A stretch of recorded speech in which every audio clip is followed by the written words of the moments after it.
دیکھیے آپ موٹی مثال دیکھیے، آپ اگر 9 نمبر ہے، اگر آپ الٹا ہو کے دیکھیں گے تو کیا دکھے گا؟ سمجھ میں آ رہی بات کہ نمبر تو بدلا نہیں لیکن آپ کے پاس بدل گیا. کیوں؟ آپ کا دیکھنے کا زاویہ، اینگل بدل گیا. لہٰذا اگر انسان چیزوں کو صحیح طور پر دیکھے تو چیزیں صحیح دکھتی ہیں، لیکن اگر الٹا ہو کے دیکھے تو پھر ساری دنیا کہے گی بھائی یہ 9 ہے، بولے گا نہیں 6 میں دیکھ رہا ہوں. اور یہی حال ہوتا ہے گمراہ فرقوں کا. جب اہل حق ان کو بتاتے ایسا نہیں ایسا ہے، بولتے نہیں میں اپنی آنکھ سے دیکھ رہا ہوں بھائی. لیکن اس کو اگر کہا جائے بھائی تو الٹا ہو کے دیکھ رہا، سیدھا ہو، نہیں ہوتا ہو. یہ مصیبت ہے. تو منہج کا بگاڑ یہ بہت بڑا نقصان پیدا کرتا ہے، اور آدمی کا عقیدہ، اعمال اور ساری زندگی کی ساری چیزیں اس کی بگڑ جاتی ہیں. تو یہ ہم نے دیکھا منہج. سلف کے کیا معنی ہیں؟ سلف کا لفظ بھی حدیث میں آیا ہے. اللہ کے نبی صلی اللہ علیہ وسلم نے ایک حدیث میں، جس کو امام مسلم نے کتاب الفضائل میں ذکر کیا ہے، آپ نے فرمایا ان اللہ عز وجل اذا اراد رحمت امت من عبادہ قبض نبیہا قبلہا. اللہ تعالیٰ اپنے بندوں میں سے کسی امت کے لیے جب خیر کا ارادہ کرتا ہے، رحمت کا ارادہ کرتا ہے، تو قبض نبیہا قبلہا، تو اس پوری امت کو موت دینے سے پہلے نبی کو اٹھا لیتا ہے، یعنی نبی کی روح قبض کر لیتا ہے. یعنی امت زندہ رہتی ہے اور اللہ تعالیٰ نبی کو وفات دے دیتا ہے. یہ امت کے لیے رحمت ہوتی ہے، ورنہ اللہ تعالیٰ نبی کو باقی رکھتا ہے اور قوم کو ہلاک کر دیتا ہے. جیسے کہ سارے نبیوں کے ساتھ میں ہوا کہ نبیوں کو بھیجا گیا، انہوں نے دعوت دی، اور پھر جب لوگوں نے نہیں مانا تو نبی کی زندگی ہی میں لوگوں کو ہلاک کر دیا جاتا ہے جو لوگ نہیں مانتے ہیں، اور کوئی باقی نہیں رہتا ہے. نوح علیہ السلام کا آپ دیکھیں یا دوسرے رسولوں کو آپ دیکھیں.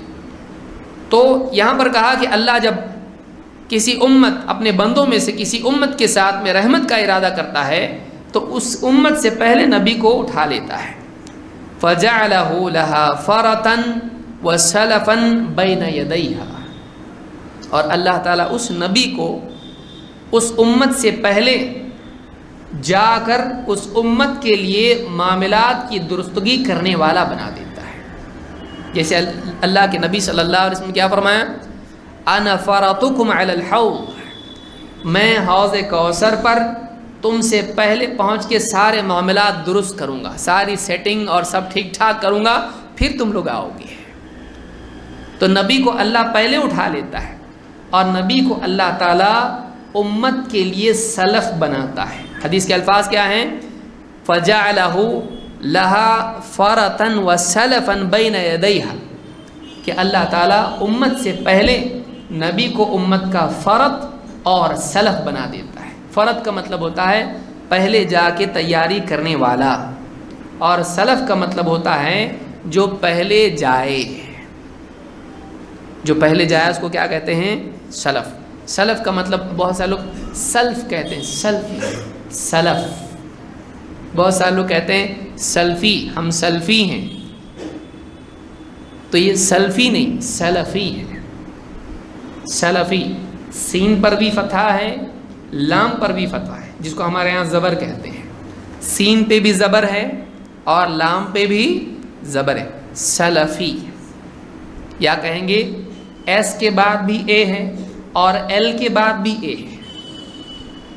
ایس پہ بھی زبر ہے اور ایل پہ بھی زبر ہے. سلفی نہیں، سلفی. وہ سیلفی لینے والے بولیں گے، وہ الگ ہے، وہ سیلفی ہے. وہ سلفی. تو یہ سلف کا جو لفظ ہے، سلف یہ حدیث میں بھی آیا ہے. اور ہمارے سلف کون ہیں؟ اللہ کے نبی صلی اللہ علیہ وسلم. اور ہمارے سلف ہیں صحابہ، تابعین، تبع الاتباع، تبع تابعین، اور وہ جو ہم سے پہلے چلے گئے اس منہج پر جس پر صحابہ تھے. تو اللہ کے نبی صلی اللہ علیہ وسلم بھی ہمارے کیا ہیں؟ سلف ہیں. پہلی شخصیت ہمارے لیے سلف امت کے اعتبار سے